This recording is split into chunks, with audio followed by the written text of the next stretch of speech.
page turners, and welcome back to the channel. I'm Matthew, the man with a hat who reads.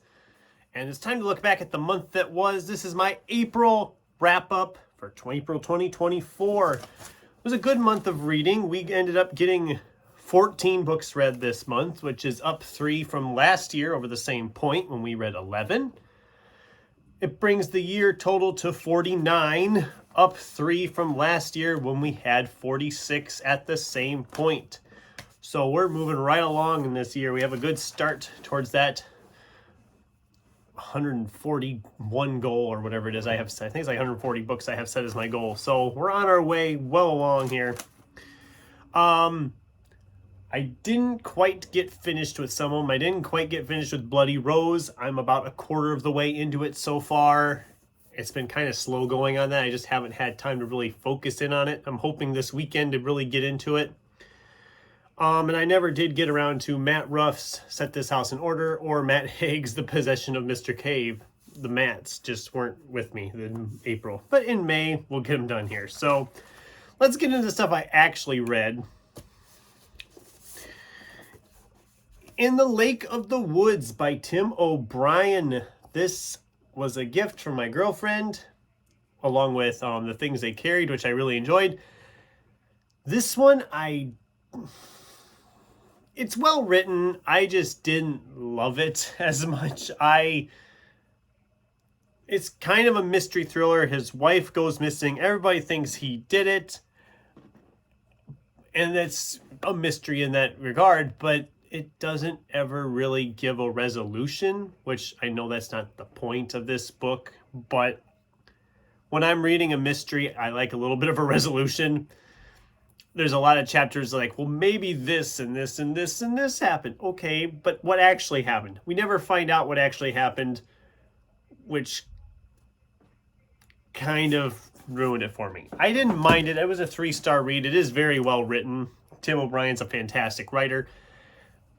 The story just did not work for me at all. Then we have Aaron Ralston's Between a Rock and a Hard Place, also known as 127 Hours. This is a memoir bio about Aaron, who got his hand pinched in a canyon climbing accident. Blech. I did a video talking about the book and film adaptation a little bit, so I'm not going to go too much into this. This was a harrowing read, a 4-star read for me, very thrilling at times. It's a little bit longer than I think it really needed to be, but I did, for the most part, enjoy it. Don't think I'll ever need to read it again, but I did enjoy it. Then there was Christopher Moore's Lamb. This is my second foray into Christopher Moore. I tried reading Christopher Moore, like 5-6 years ago. A book called You Suck, I believe it was called. Let me see, it's in here somewhere. Yeah, You Suck.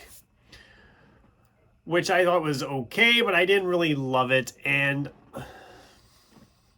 this was a 3-star for me. Again, it didn't always work for me. Some of the humor was legitimately laugh out loud funny, but other jokes just miss by a mile, in my opinion. It also felt like we slogged a bit. It doesn't look that long, but it's like 400 some pages, and I think this could have gotten done in like 300 pages. I really do. I think they could have cut some things, because it really felt at times like it just ground to a halt. It wasn't bad, and I know that Kat, the ginger bibliophile, is probably yelling at the screen right now that I'm putting down this book a little bit, but I just didn't love it. I've tried Christopher Moore again. Apparently his writing just isn't for me. It is what it is. So then it was the Smoke Eaters by Sean Grigsby. This was a reread for me. I wanted to reread the first 2 books before I finally read the 3rd and final book in the trilogy. Firefighters Fighting Dragons. Need I say more? It was still awesome. It was still a 5-star.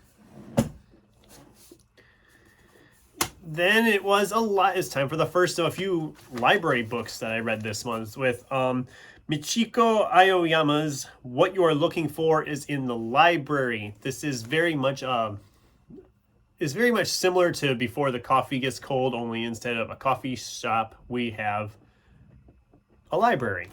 This librarian helps these different people essentially fix their lives. They feel like they're just getting nowhere in life, and she seems to know the exact book they need to read to get their life back on track. It's like 5 separate chapters, but they're all technically standalone stories, but they also crisscross with characters from the other stories, so it's very similar, like I said, to Before the Coffee Gets Cold, but I still really enjoyed it. It was a 5-star review. And actually, yeah, I'm going to just say it now. It was my book of the month. So the rest of these were lesser, I guess you could say. But that was a really good one. I'd highly recommend reading it. I did do a review for it. So then was another library book. Riley Sager's The Only One Left. This was the most recent Riley Sager until the new one that comes out here in like a month or so. I enjoyed it. I probably would give it a 4-star. It had the typical Riley Sager twists that I love. The story setup was good. It was a little slow to get going, but once it got going, I was flying through it. That's why I didn't give it 5 stars, because I thought it started just a little too slow for my tastes. Once we got going, I was okay.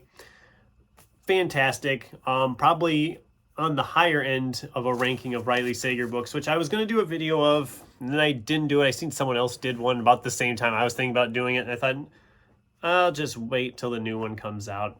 The new one's coming out, I think, in June. I'll try to get that one earlier, and then I can do a ranked list that won't be out of date within a month of me putting out the list. So then was book 2 of the Smoke Eater series, Ash Kickers. Yes, Ash Kickers with a phoenix on the cover. Again, more dragons, more firefighters, and a phoenix on top of it. Still pretty awesome. Not as good as the first book. This was a 4-star for me. I kind of talked about the whole series in the video, so I'm not going to rehash everything I said there. But essentially, each book in the series changes characters as the main protagonist. And I don't love that. I didn't love that, but...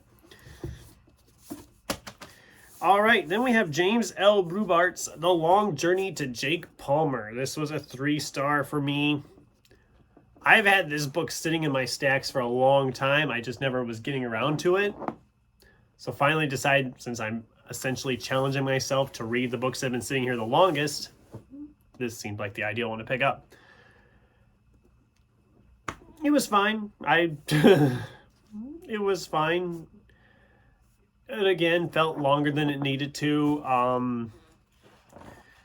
He's suffered from some burns in this accident, and he just feels like his life is done. And he's given this whole thing like, oh, you need to find this secret portal and it'll take you and you can fix your life and all this and that. But it's not really what he thinks it is. It's essentially looking at how you feel about yourself and accepting yourself no matter how you look and your flaws. It's kind of what it leads up to, is kind of the moral of the story. It was fine. I've liked Rubart in the past, but I've been questioning lately some of the Rubarts I've been reading. I'm not enjoying them as much as I used to, so I'm a little leery on that. But then we have The Age of Miracles by Karen Thompson Walker. This is another library book. And if I had a worst book of the month, it would be this. This was awful. I gave it 2 stars. I understand the concept. It was not supposed to necessarily be about this apocalypse with the Earth slowing its rotation, eventually stopping. I know that's not what this book's about. It's supposed to be a coming-of-age story, but oh my God, is the character is just so annoying. I just didn't care for this character at all. I mean, I think she's like 12, and she's just like, I only have one friend, and then she leaves, and she comes back and doesn't want to be with me anymore, and whine. I'm like, oh my God, go make new friends. There's different things that like, oh, though this community of people that went separate, something bad happened to them later on. I'm like, well, what happened to them? I want to know what happened to them that was so bad. And you're not going to tell me that. You're just going to say something bad happened and we move on. And there was other things like that. It's just, I did not enjoy it. It felt long. It was only like 250, 260 pages. It felt like it took forever to get going. It didn't seem like we were getting anywhere. And then it just ends and you're just like, well, great. I can't recommend it. And I was excited for it because the concept sounded fun and I was actually semi looking forward to it. I know a couple of other channels that watched when I talked about it in my TBR back at the beginning of April was like, that actually sounds good. I'm like, yeah, it does. And sorry guys, it wasn't. I did not care for it at all. I can see why the copy that the library hadn't been checked out in 7 years or so. I know now. I know now. Well, anyway, moving on. Next up was an ebook. It's a graphic novel for young adults called Sheets from Brenna Thumler. I actually heard about this book on a video that Farah at Bookstalgic had put out. And I thought that sounds kind of fun and cute. And it was very fun, very cute. I gave it 4 stars. I really enjoyed it. I didn't expect to enjoy it as much as I did, but it was just a fun, cute little thing about this girl running a laundromat, and all of a sudden this ghost is there, and it's like the bedsheet wearing ghost, you know. It's just really cute, and it was really, really cute. And I seen there's like 2 sequels to it also. I'm like, wow, that's cool.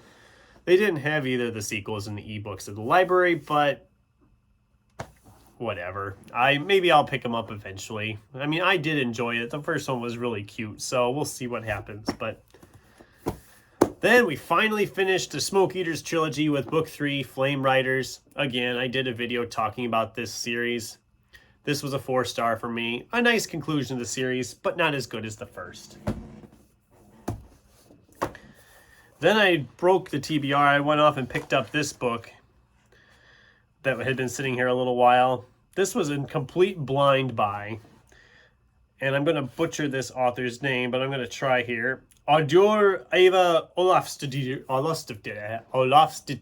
Here. Do the best you can with it. Hotel Silence. It's essentially a guy who's kind of having a midlife crisis thing, and he all of a sudden wants to kill himself. But then he decides he doesn't want to have his daughter find his body or anybody else have to deal with the body that he knows. So he travels to this war-torn country, checks into this hotel that is still seemingly open, even though there's like nobody around, and plans to kill himself there, but then eventually just takes on doing fix-it jobs and handyman jobs around the hotel and the town. And it was okay. It was kind of quirky, kind of fun. Also had some serious emotional things going on. The author is a Swedish author, I believe. Oh, Icelandic author. My mistake. Icelandic. That's why I can't pronounce the name. Like I said, this was a blind buy at a thrift store. I had never heard of it. It just sounded interesting to try. I thought it was okay. I didn't love it. I'm not going to be keeping it. But it was something nice and different. So, you know, whatever. Then we have Stephen King from a Buick 8. This one had been sitting in my pile for like a year and a half. And I think I gave this one 3 stars, which was the same as I gave Hotel Silence. That was also 3 stars. Again, King has a really great way of writing. You feel like the characters are real. You feel like the conversations are actually happening. I didn't love this one, which I think is kind of the consensus for a lot of people, that this is not one of his best. It was okay. I liked the concept. I liked the idea of the car. There isn't really a resolution, but that's not necessarily a bad thing. I don't know. It was okay. I mean, it's a haunted car. It's something different. It's something fun. And then I finished off the month with James Rollins' Amazonia. This was another great adventure from James Rollins, one of his last of the early ones he wrote that I never had read. Actually, the last of the early ones I had never read.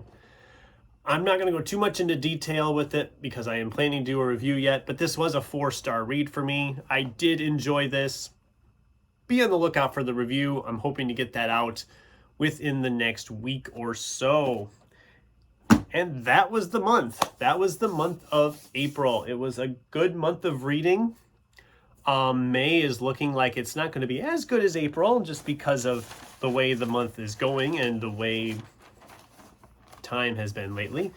But it's looking like I'm ahead of the game. I don't think I need to worry too much. I should be able to continue at this pace ahead and hopefully hit that goal for the year. So that's what I have for today's video. What did you guys think? Am I crazy to some of my reasonings on some of these books, whether I liked or didn't like? What was your favorite book of the month of April? I'd love to hear from you in the comments down below. Thanks for watching, and until next time, keep turning pages.